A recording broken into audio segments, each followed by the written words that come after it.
Good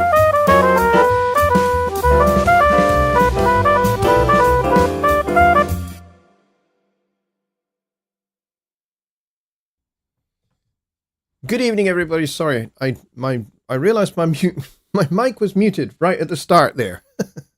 Anyway, good evening, everybody. Welcome to the very last Sunday Night Live of 2024 with me, Jonny Lipsham, here at jonnylipshamstudios.co.uk in an extremely windy and wild Scotland, which is, I think possibly our power might go at some point, and if that happens, the stream will shut down. And if that's the case, don't be alarmed, okay? That will be the reason why.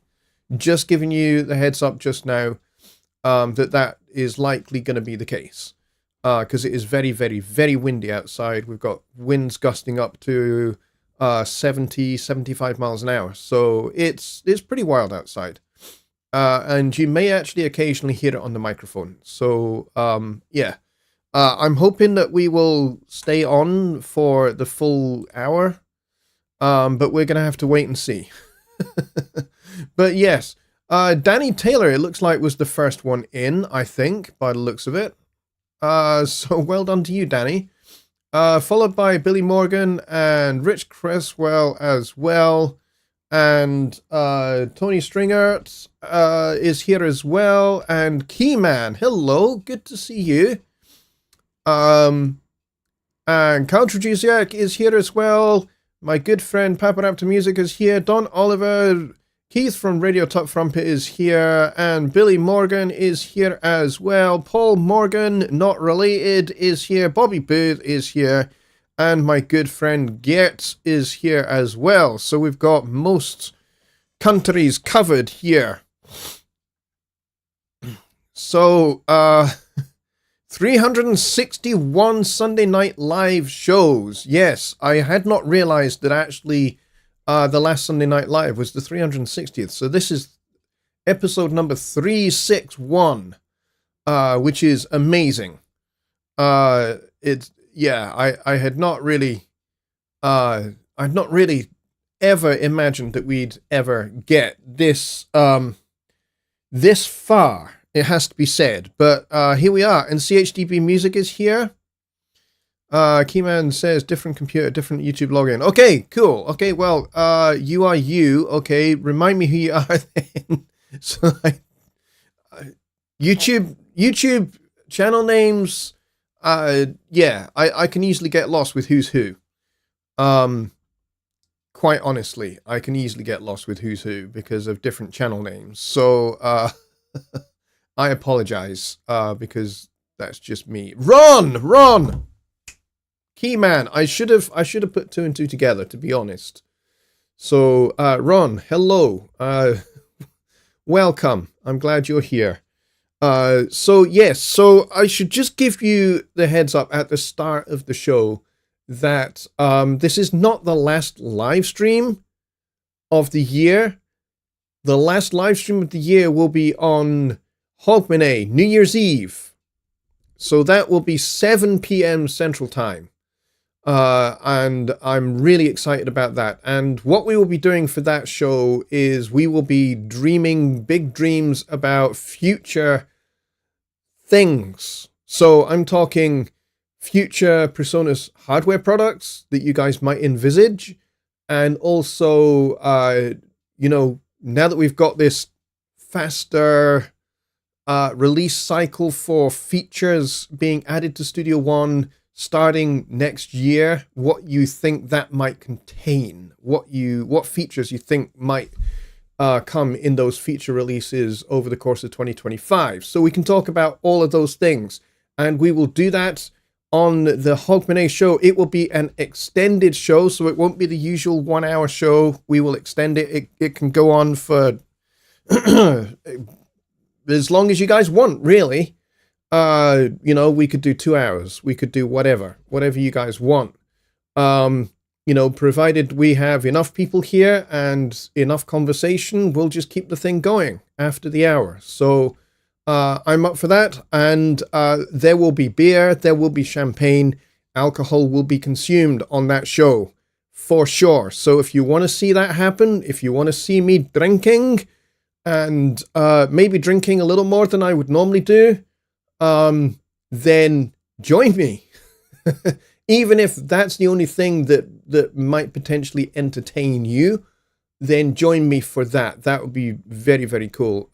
It's going to be a load of fun. And then 2025, I've got a lot of videos lined up, some of which I have already made, some of which I've got lists. I've just spent the last week just making lists of videos that I'm going to be doing through the course of the year.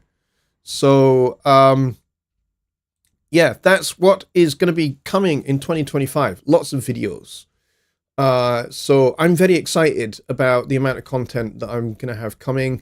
And of course, I always, as ever, welcome your comments and your questions and also your suggestions for videos that you might have. Like if there is a particular subject on mixing or mastering or recording or Studio One or plugins in Studio One, native plugins in Studio One that you guys want to talk about, then please do either comment on one of the videos and make the suggestion there, or better still is to email me, Jonny@JonnyLipshamStudios.co.uk. You can email me there and just, make the subject, future show subject, or, I have a question about X, and you can just go into much more detail in an email than you can in the chat. So that's kind of what I'm hoping you guys will do, and we'll just keep the flow going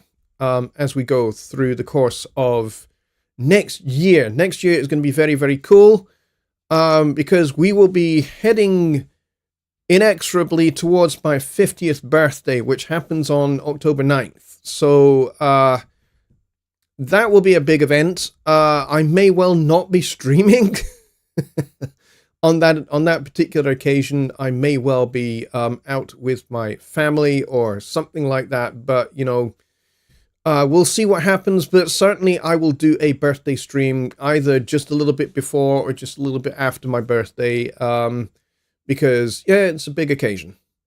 So we will do something like that. So and of course there are going to be the regular songwriting challenges next year as well. I have spoken to Rich Cresswell, and he is very happy to partner with me once more to sponsor the Halloween and Christmas songwriting challenges for next year. So if you missed out this time, then be thinking ahead to those challenges, and be flexing those songwriting muscles between now and then, so that by the time we get to those challenges, you are well oiled, exercised, and muscled and ready to go with whatever restrictions we might put upon you to test you and to help you come up with something really, really cool that is going to win one of the prizes. Whatever those prizes are going to be. I don't know what those are yet, but we will see. It's going to be very, very good. And Kyle with pun of the evening so far. So I hope you can beat his pun, because it's a little average, but it's funny nonetheless, which is let us entertain you. If you think you can do better than Kyle for puns, then please do get them in the chat. Puns are always good. I like those.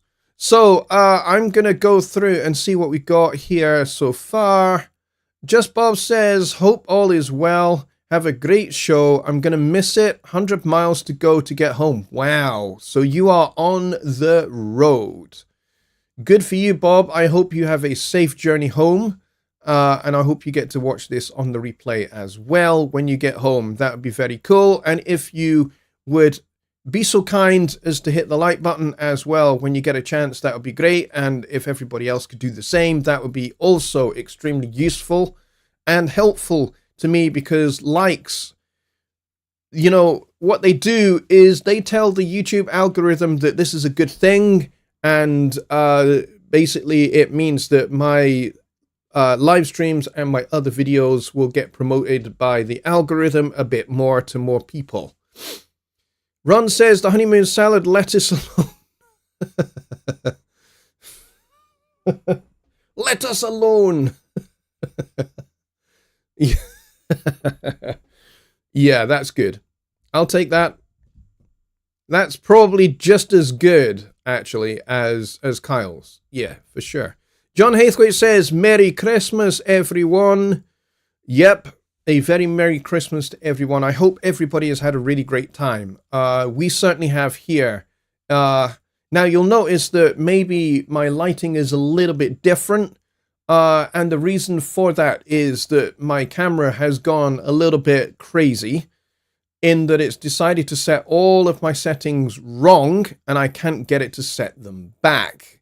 And so the only way I can get my camera shot to look like this is with the lighting dimmed down a wee bit, which is not great when I'm doing something on the keyboard because at the moment you can't really see it. I need to actually figure out how I can fix my camera settings so that the keyboard is lit up a bit more. So you can actually see what I'm doing when we're doing something on Songwriting Simplified. One of the things I do want to get is I have that boom mic stand that I had before I got this little one here, which you can't quite see. It's a little bit out of shot.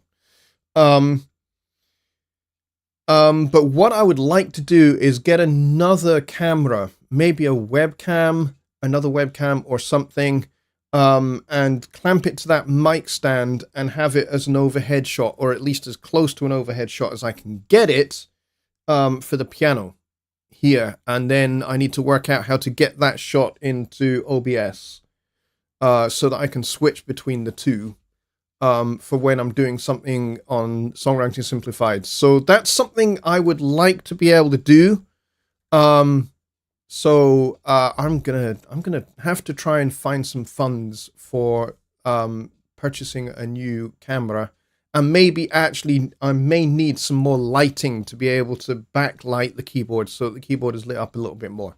So there's a few things that I'm looking to doing to improve the quality of these shows for 2025. So if you feel so inclined that you would like to help me, then you can certainly hit my PayPal, and anything that you can give towards that would help, and would help me get some better lighting and maybe even a better camera or two.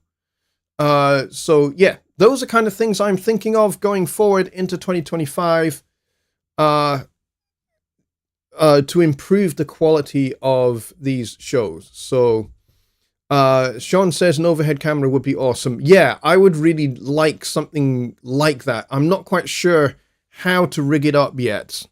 But like I said, I do have that other boom arm mic stand, and I might be able to get a mount that sits on that I can fix the camera to with a second camera. So that's something I'm thinking about, because I think you being able to see better what I do at the keyboard so that I don't have to describe it quite so much would certainly help when we're doing more kind of music theory kind of stuff. Kyle says with an overhead camera he'd have to power his bald spot. What do you mean bald spot? Powder. What do you mean bald spot? It's a bit more than just a bald spot. It's like a, yeah, I mean, I've got a little bit of, I mean, actually on the camera shot here makes my hair look more thick than it actually is. It's actually very, very thin on top. It's getting thinner by the day as well. So, but yes, I may require some makeup for my head. Otherwise, we'll be in a position where you see light reflected off of my head and not so much of what's on the keyboard. Bobby Booth says, lucky to be here. Had a tornado go by about 6 miles just north of here and another about 10 miles to the south of here this past Thursday and again yesterday, but the one south of me killed 4. Yeah, I heard. In fact, I was watching a storm chaser who was live streaming, and he caught up with a tornado. And there was another storm chaser who was also streaming who caught a pretty large wedge tornado that was actually pretty terrifying when I saw it. I'm trying to understand what Keith has just posted. I'm not sure that I can. My mom just asked, is he Welsh? Oh, asking if I'm Welsh. Oh, boy. When was she last in the UK? That would be my question for your mother. That would be, Keith, that would be my question for your mother. When was she last in the UK? Because this is definitely not a Welsh accent, for sure. No, I am not Welsh. Although my father's mother, so that would be my grandmother on his side, was from Wales. She was Welsh. She was from Swansea. Although she spent pretty much her entire life not in Wales. So yeah. So there is Welsh blood in the family, but I mean, she would never really have thought of herself as being Welsh because she spent most of her life outside the country. Kyle says, was in Liverpool, Texas. Yeah, there were a decent number of tornadoes that passed through Texas and all of that kind of area, Louisiana and Texas as well, just a couple of days ago. It was pretty scary. And yes, I had heard that there were some fatalities in the one that was down in that area. Pretty scary, pretty insane. The wedge tornado was massive. It crossed. I watched it on the live stream, and it crossed Interstate 55. Just kind of, I think it was south of the town of Wesson. And it was massive. That wedge must have been, I don't know, maybe a mile wide, something like that. It was pretty huge, and it just basically just went right across and took out a bunch of trees and did a lot of damage, but didn't seem to pick up any cars or anything. So, but people were just like driving as if, it's just a bit windy, and then everybody kind of seemed to just like stop and wait for the tornado to cross the road, as if there was like a tornado, crossing section on the road, and they just like waited until the tornado had crossed and then went, oh, all right, let's go on, and we go. Carl says, quite a few of us have spent most of our lives not in Wales. Yes. I think that goes for probably about 100% of the people on this stream, that you have all spent your lives not in Wales. I have been to Wales. I have spent some time there. But I never actually lived there. I went, I was in a wee relationship with a Welsh girl for a wee while when I was at university, way back last century. And she was from Swansea as well.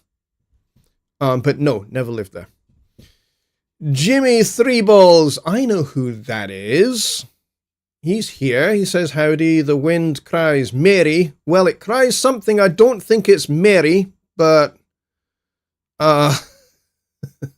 it's certainly making a hell of a racket. I can hear it just now. And actually, behind the camera, there is a blind that I have down pretty much most of the time, because in the afternoon, the sun shines basically straight through into the studio. And it means I can't see any of my screens at all. And it also gets very, very hot in here. So I had the blind down most of the time. And right now, the blind is billowing out, almost touching the back of the computer screen here. It's threatening to knock the camera off its little perch on top of the screen at the moment. Let's see. Gert says, I used to play keyboards with rhythmic patterns with a range of genres like pop, rock, jazz to play along. Is there a standard plugin for Studio One like that? To play keyboards with rhythmic patterns.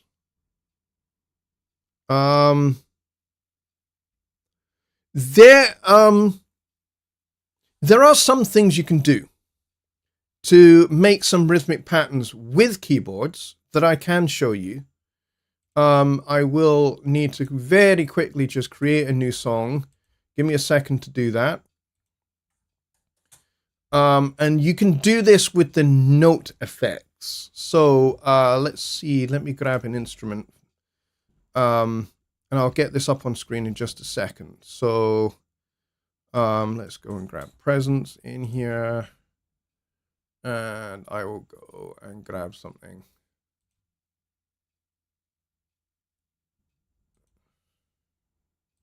All right, so let me go and get this up on the screen. There we go. All right, so I have a little bit of electric piano here.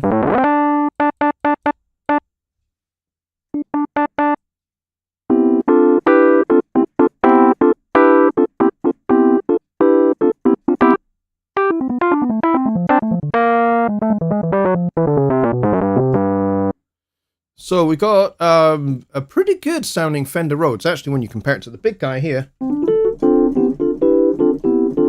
This is a little bit mellower than this one, but it's not bad.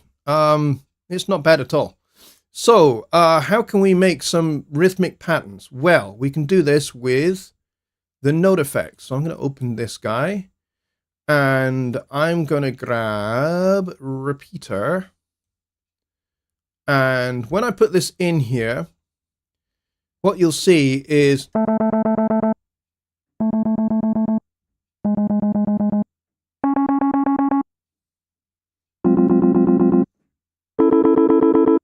so that's kind of what comes up by default. So if I increase this up to 16 steps, and then if I was to pull, oh, I don't want to do that. Can I just pull this one down? No. I want to let me just select one step.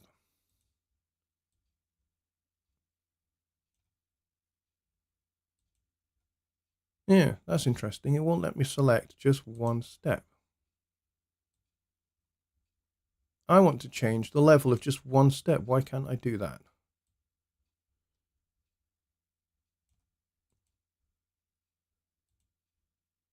Ah, there we go. Figured it out. Figured it out. So let's pull a few of those down.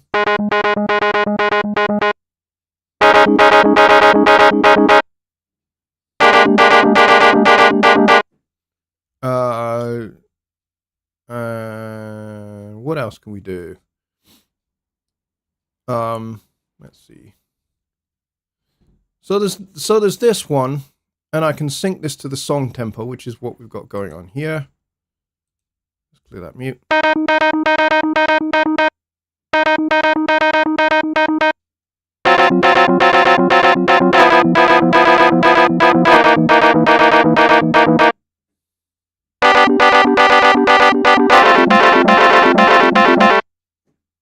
All right, but then there's all sorts of different sequences that are in here as well. Like there's this one here.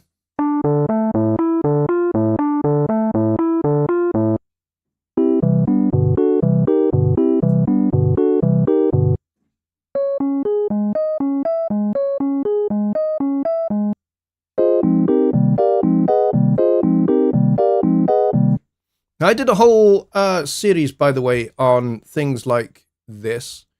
So if I remove this guy, and then we go and we put in the quarter. Quarter's very cool.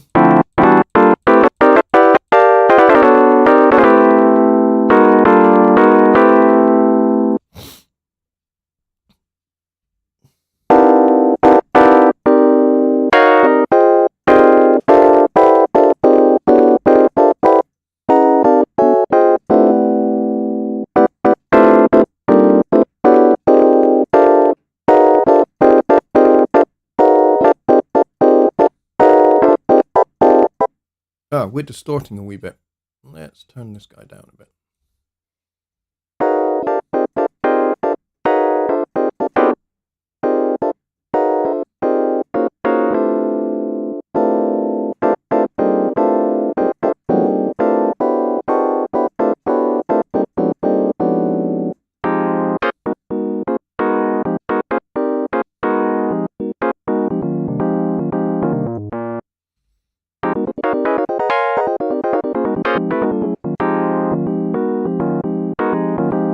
So I could do a combination of, let's say, the quarter with the repeater.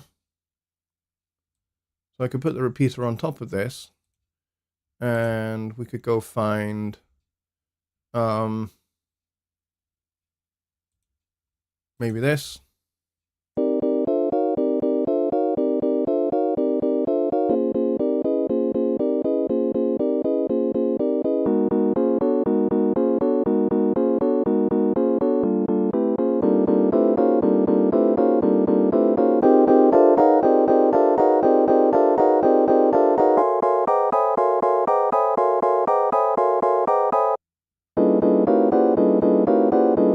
You want to be really gross with some chords?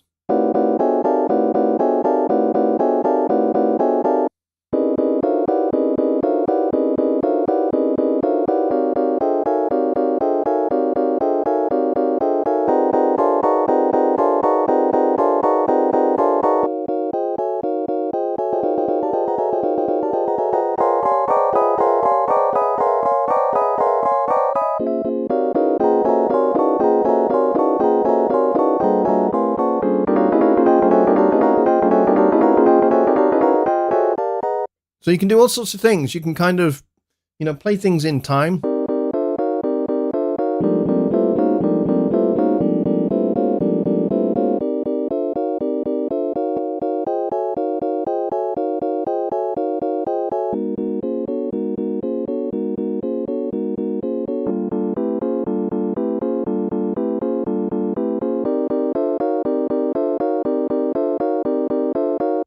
Or you can basically stack chords. So we've got this kind of minor chord thing going on with the individual notes, but if I play like two chords at the same time, you get something much more complex.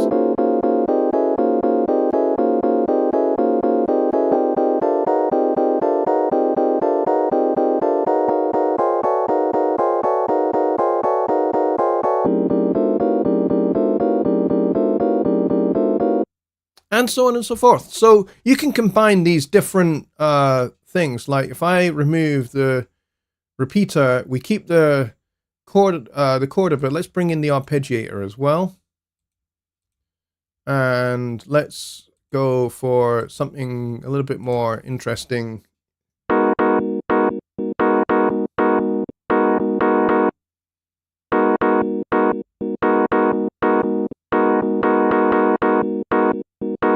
Now what you'll notice here is that this keeps playing if I hold this down.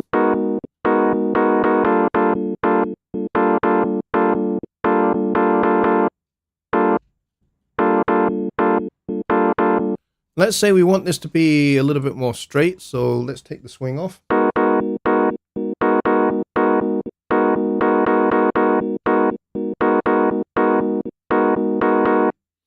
All right, but then you can also increase this. So let's make this to 16th notes.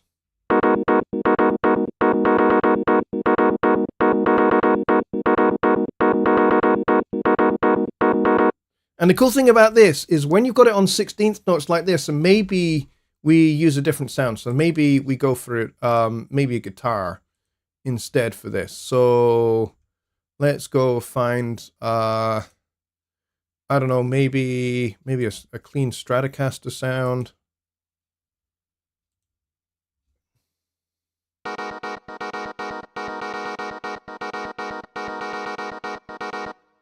It's a little bit quiet, so we can turn this up a bit now.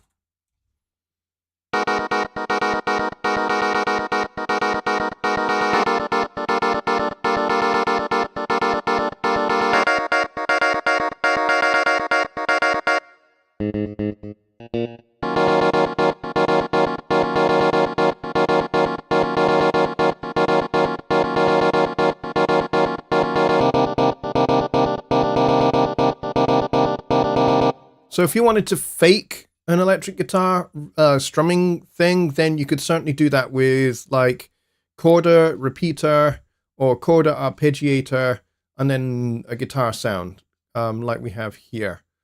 That's definitely a way in which it could be done. and then there's just some different patterns here.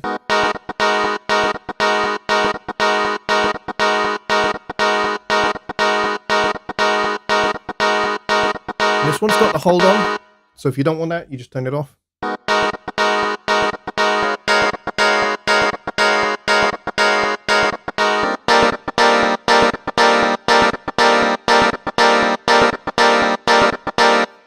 Yeah, maybe that might work for like a reggae kind of thing. So there's a few options there. If you're after some quick, dirty, easy way to create a rhythmic pattern with just something like that, because maybe keyboard is not your main thing. Cool thing about this is if I was to record something into here, let's just say for argument's sake we wanted to record something. Watch this.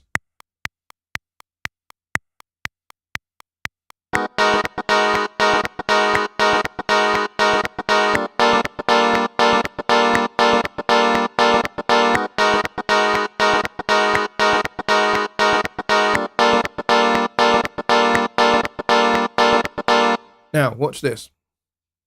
So what I'm going to do is I'm going to scoot that all the way back. I'm going to open this guy up in the editor. Then I'm going to quantize everything to a quarter note. So I'm going to go Control A, and then I'm going to press, hang on. I'm going to press Q. And that's now quantized everything, which is what I want. But I can't give this to a keyboard player, because if I try and do that, if I open the score editor, this is what we're going to get. It's not what I want. But if I now right click this, and if I convert, is it extract? No, hang on. Trying to remember how to do this. Musical functions. I'm trying to remember how to do this.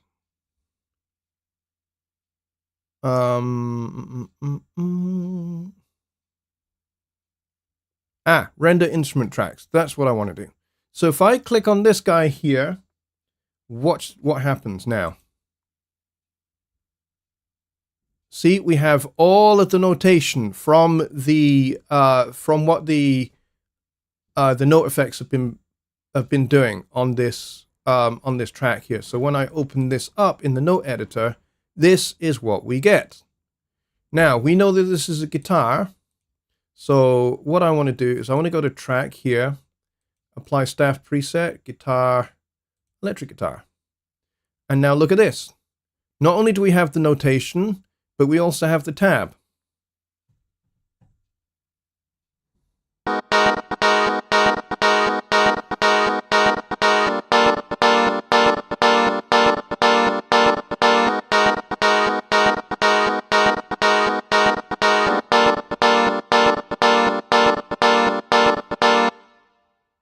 All right, so you can render the note effects like that. So if you want like a particular arpeggiation pattern and you want to give that to a guitar player so that they can then play that on a real guitar, then all you have to do is basically just do that right click, instrument parts, and then go to render instrument tracks. And what that does is it doesn't render it to audio, but it renders any note effects that you've got on here. So if we've got the arpeggiator and the quarter, it renders those. And notice what has happened to these guys. These are now turned off because they are not required anymore. So this is really, really handy if you want to create a particular strumming pattern that you've got in your head, that you've got in your mind, and you're wondering how can you get that into a chart or with tablature and that kind of thing, especially if you don't know how to write tablature. This could certainly be a good way for you to get into doing that. So I hope that this little demo here is helpful. This is a really, really handy little secret way of being able to generate like a guitar part, a particular strumming pattern that you want to get into the hands of a real guitar player, so they've got some idea of how you want them to stylistically approach just a set of chord changes. And of course, the other thing you can do is we can go and we can open the chord track here, and we can drag this up here, and we've got our chords, and I can scroll down here, and is it in layout? I can't remember where it is. Let me just pull this up a little bit. There's an option here to show the chords. So what this is really handy for here is if I now go and view this in the page layout, this is what I can hand, I should say, over to my guitar player and say, hey, here you go. And it's even worked out what that monstrosity of a mistake is supposed to be. E flat minor major 13 with a flat 9. That's not what I intended to play on that first chord there. It was just meant to be a G flat minor 9. A G minor 9, I should say. And then, of course, we can go, hey, this is meant to be in the key of A flat minor. Can we do A flat minor yet? I don't think we can. We can do E flat minor. We cannot yet do A flat minor. Even though it's not technically a theoretical key, it is actually a key. C flat major is an actual key that does get used, but it looks like it's not supported here yet. That's a little frustrating, but that's okay. What we'll do is, for now, is we will put this into the key of G minor, and we'll leave it like that. That's fine. It's okay. I don't mind that too terribly much. But this is something I can now give to a guitar player, and I can say, here is a rough idea of the voicings and the strumming pattern, complete with tab, and everything that they might ever need. So this is a really smart way to knock up a quick guitar part for somebody. So I hope that this has helped. This is really, really useful. Go back over to the lounge and see what you guys are all talking about.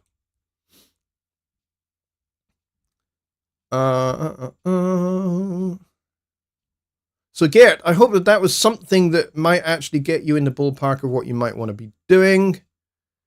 Jan Hammer was famous for overgain on his roads. Yeah, he liked to distort his roads quite a bit, and actually so do I. I like to have just a little bit of distortion, a little bit of crunch on a Rhodes. Audio Studios out of Ohio, just plugged for an honest company. Oh yeah, they do repairs on Rhodes. Cool. I don't think I'll be shipping my Rhodes out to Ohio anytime. I think the expense of sending my Rhodes out there and getting it back undamaged in one piece and still have the thing in tune, probably not going to happen. However, that said, there is a place here in Scotland that I can take my Rhodes to. I can take it through to a guy in Glasgow who does pretty much exactly the same thing. Wurlitzer electric pianos. I don't know whether he does the Yamaha CP piano, but he certainly does the Wurlitzer, and he does the clavinet, the Hohner clavinet as well, and he does Fender Rhodes. He has like all sorts of spare parts for antique Fender Rhodes electric pianos.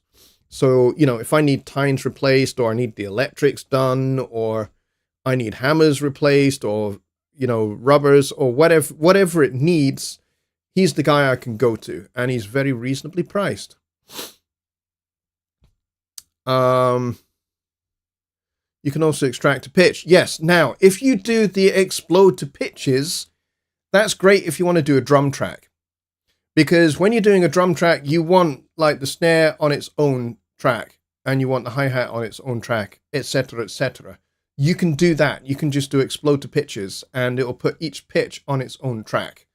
So that's definitely something you can do, for sure, but not any good for, not really any good for, you know, a keyboard part. A keyboard part, you would not want to do the explode to pitches for that reason. That tab is unplayable. Yeah, it is. But you could probably revoice it, for sure. Let's see. I would think you would lose a guitar player given that chart. You only need to send the electronics to read your cat. Actually, no. I have given people guitar charts to professional guitar players with actual notation of strumming patterns. And they have absolutely zero problem with it at all. I've done that for many, many years. Even before I started with Studio One and Notion, long before then, I used to use Finale, and I also used to use Sibelius. And I wrote lots of guitar charts with strumming patterns all notated out when I needed them to be. And with notation of chord voicings and things like that. No problems whatsoever. All my guitar players could play anything that I gave them. If they are proper professional guitar players, they'll have no trouble with a fully notated guitar chart. So, but yeah, it's a case of hiring the right guitar player for the right recording, to be honest, or the right gig. No good getting a fully notated chart to, a guitar player that's just a rock and roller who doesn't read music. That's not going to do them any good whatsoever. So, old school guys, we use numbers. Nashville numbers, yeah, Nashville numbers is definitely a thing. And to be honest, in the past, because most software does not support Nashville numbers, in those cases, I handwrite charts.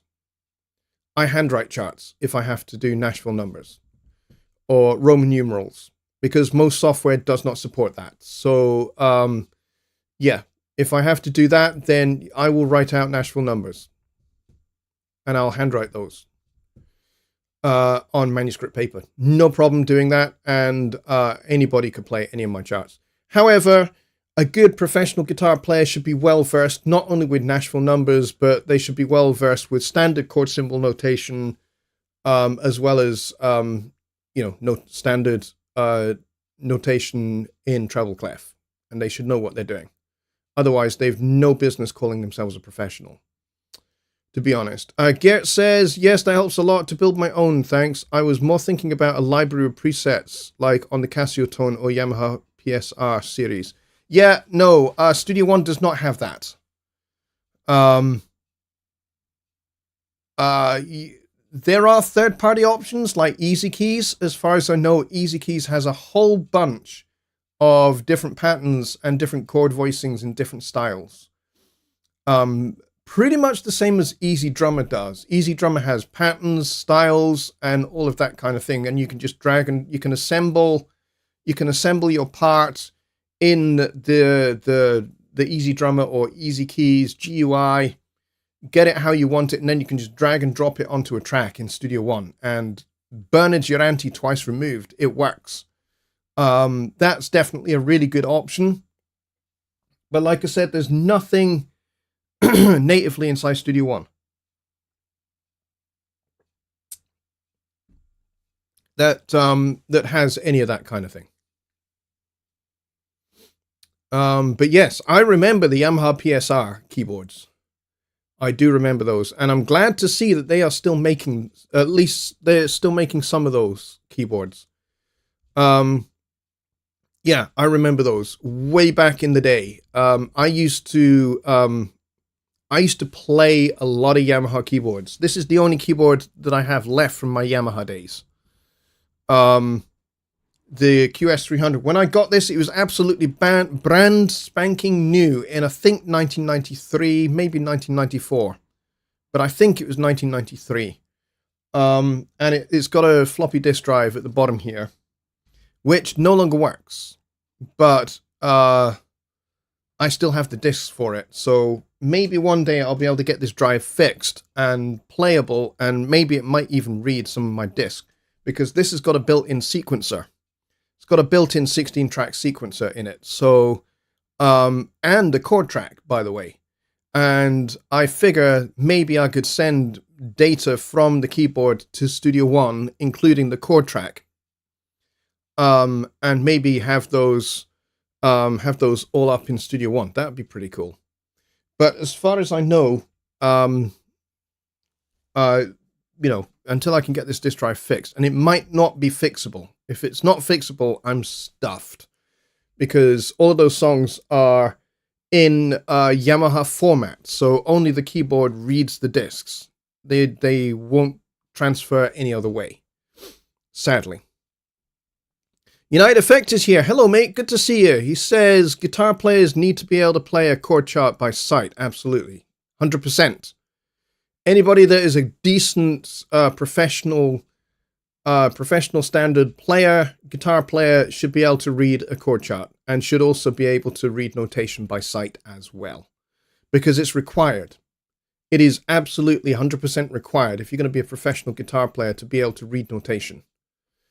You may think I'm crazy saying that, because there are styles of music where you can be a professional and not require that.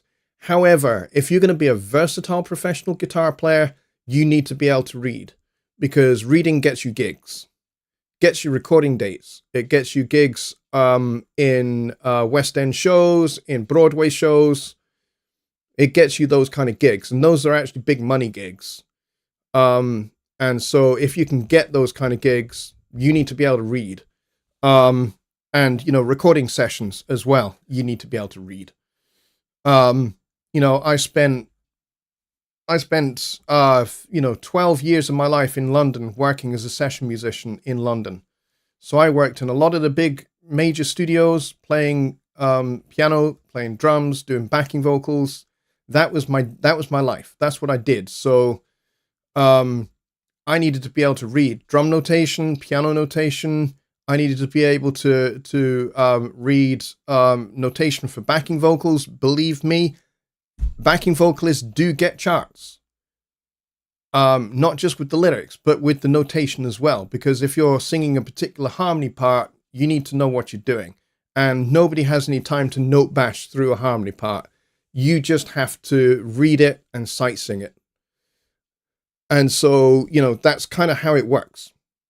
And, if you're going to play in the West End, if you're going to play in, good, high-quality theatres, like the West End in London or in Broadway, then, yeah, you've got to be a very, very, very good reader.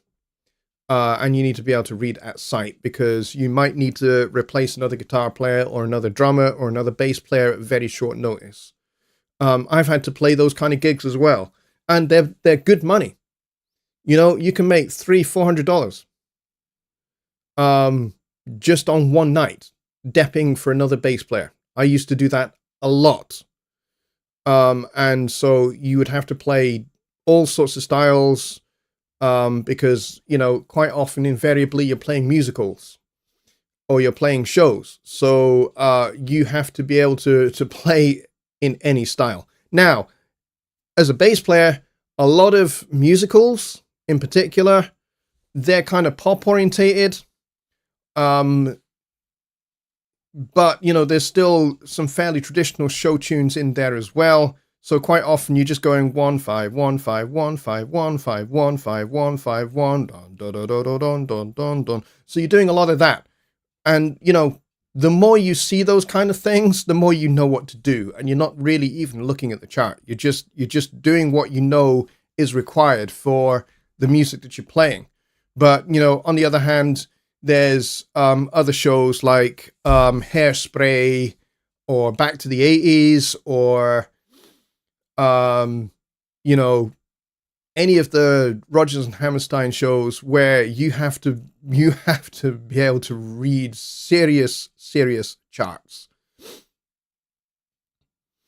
Let's see. Jimmy Three Balls says, I don't think as a drummer, all we need is the chords, ABC sections. We get it done. Most players know what's needed back in the day. For some things, yes, you certainly do. You don't really need a specific chart. For some sessions, all you need is basically a guide as to the form of the song. But for the most part, when you're going into a session as a drummer, you're playing something that you've never played before. You're playing with musicians you've never played with before, and you're playing songs you have never heard before, and you are expected to perform them like you've been playing them for 20 years. and you're expected to do them in, at the most, 2 takes. So yeah, you have a chart. And yeah, you have specific fills that you have to play, especially if it's, pop stuff or if it's R&B stuff. You've got very specific notated stuff to play. And you've got horn section phrases to play as well. And you've got to read all of those at sight. So, it's not just a case of follow a rough form and do what you have to do. You've got to play the phrasing with the band. And, more often than not, you're playing a song you've never played before in your life. And you have no rehearsal. You just have to look through the chart whilst you're getting levels for your drums. That's your one chance. When you're getting levels for your drums, that's your one chance to have a look through the chart. And then it's, the click track is on, the count off is on, the tape is rolling, and you play. And you can't make mistakes. So, yeah. Being a session drummer is very, very high pressure because of that. And yes, you really do it is actually a major, major requirement to be able to read. No question. And it's not just for big band stuff. It's for pop stuff. I've played pop records. And you have to read. For pop, for R&B, that kind of stuff. You have to read. It's a requirement. Otherwise, you don't get the recording dates. You can't just turn up and go, oh, I can't read drum notation. If you can't read drum notation, you don't get to play the date. They send you off to the chip shop and they hire somebody else. That's how it works. You need to be able to read the notation, and you don't get a rehearsal. So, yeah. I beg to differ with you based on my own actual experience of being a professional session drummer. So I'm sorry about that. But I hear what you're saying. There's definitely scenarios and situations where you don't need a chart. You just need to be able to, to go with the flow and play, a particular standard beat or whatever that's going to be stylistically accurate. And sometimes that will do. That's all you need to do. But for most of the time, you're reading. And even if there is like some standard stuff in there, and to be honest, when you've been doing it as long as I have, you're not even sight reading anymore because there's phrases that are common that come up over and over again. So, you instantly recognize them. So you just know exactly what to do. You're not hardly even looking at the chart because you look, oh, that's that fill. Yeah, no problem. Oh, that's that phrase. Yeah, no problem.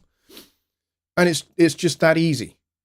But you only get to that point from having a lot of experience of reading the notation, recognizing the notation patterns when they come up, so that you have, a photographic memory of all of these phrases. So you're not having to read every single dot that's on the chart.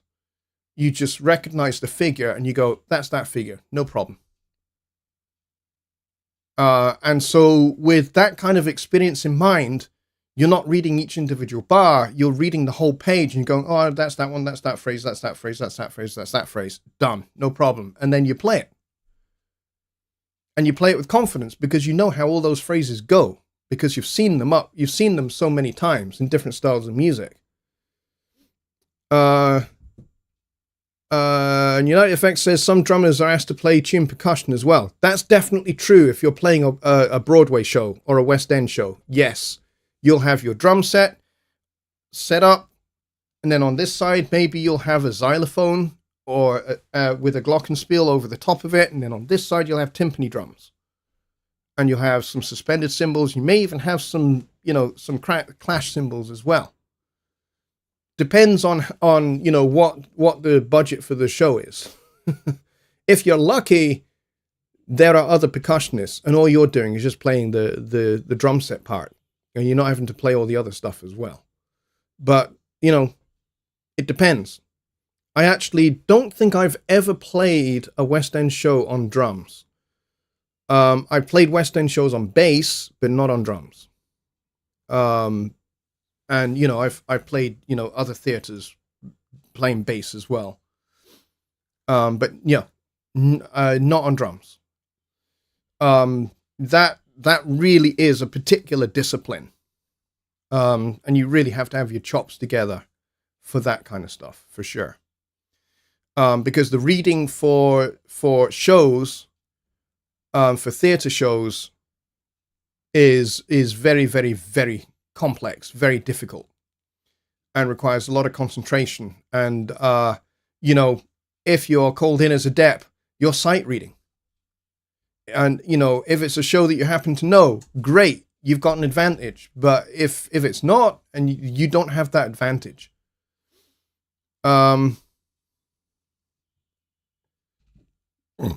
Billy Morgan says, when we were in the studio, the producer hired a professional drum tech to tune the drums to the key of each song recorded. Yeah, sometimes that's definitely a requirement. Yep, maybe you tune the kick drum to the key of the song. Yep, I've seen that happen a lot, and I've been involved in recordings where that's been a requirement. And sometimes the floor tom gets tuned as well. So maybe you have like the dominant, the 5 of the key. So if we're in D major, you'd have an A floor tom. That definitely happens. I've done that quite a bit. And it's not exactly an A, it's kind of roundabout an A. Because drum set drums are not determinate pitches, unlike timpani drums. See, John Hathwaite says, I played Edinburgh Festival show on drums, which had tuned percussion, and you had to be able to read. Yeah, absolutely. Absolutely. So, yeah. It's important. It's important for sure. Okay, let's see. Secret Squirrel says, hey all, I'll be listening in the background. Got a ton of work to catch up on, Secret Squirrel. I'm very glad you're here, my friend. Very glad. Ron says, my requirements, where's the bar? When do we get paid? See, that's the top 2 requirements of every professional musician. Definitely. I mean, those are like number 1 and number 2 priority, because, we all read, so we're good, Anyway, we are at 1 a.m. That's going to be 7 p.m. Central, so we have reached the end of the show. Thank you very much to everyone who has watched, who has liked, who has commented, who has asked questions in all of the Sunday Night Live shows that we have done this year. I appreciate you all immensely. You guys are wonderful. I appreciate you a lot. You guys are fantastic. Thank you so much for sticking with me through 2024. There's a lot more to come for 2025. Sunday Night Live is not going anyplace. We will be continuing to do another bunch of Sunday Night Lives throughout the course of 2025. And Songwriting Simplified will be back in the new year as well. So when is the next Sunday Night Live, I hear you ask?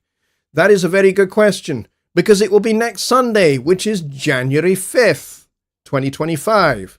So please stick around, because on Hogmanay, I will have my Hogmanay show, which is at 7 p.m. Central. So stick around for that. I will already be in 2025, but you guys in the United States won't be there yet. But that's okay. And we'll be talking the future of PreSonus hardware and software.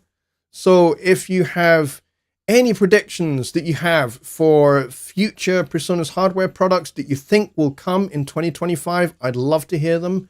Also, with the faster release cycle for Studio One coming in 2025, means we're going to get a ton more features added to Studio One much more regularly. I would love to hear what you think we're going to see. I, of course, know all the answers, but still, I would love to hear what you guys think, and hear what your ideas are. And you never know, great ideas I will pass on, okay? If there are great ideas for Studio One, I will definitely pass those on to the development team, because I work with them every day, and we have meetings regularly where we talk about new features. So definitely I will get some of your ideas through if you have really, really good ones. So be thinking about those, have some ideas, write them down if you want to, and then let's get them into the chat and let's have a discussion about those. And there will be beer and there will be champagne I will be drinking. And like I said, it'll be an extended show. We'll keep going past the hour. We'll go for as long as we want to. And if you guys want to see me get more and more inebriated, we can do that too. All right, folks, I will see yous all on Hogmanay New Year's Eve, 7 p.m. Central, right back here, same place as we celebrate entering 2025. Thank you very much, everybody, and I will see you then. I'm very, very excited for it. It's going to be a good show, I reckon, and I'm really looking forward to all of your ideas. All right, folks, I'll see you then. Billy Morgan has an after show Zoom, which I will drop into for just a few minutes, okay? Because I have to work tomorrow, unfortunately. Neil says, just don't forget to have the swear jar on hand. Absolutely. The swear jar is just over there, and it's ready to be filled with pound coins. Jimmy Balls, 3 Balls says, Jeepers, you drinking? Can he understand you sober? Thank you very much, mate. I'll see yous all over on Billy's Zoom after this very short break. Good night, everybody.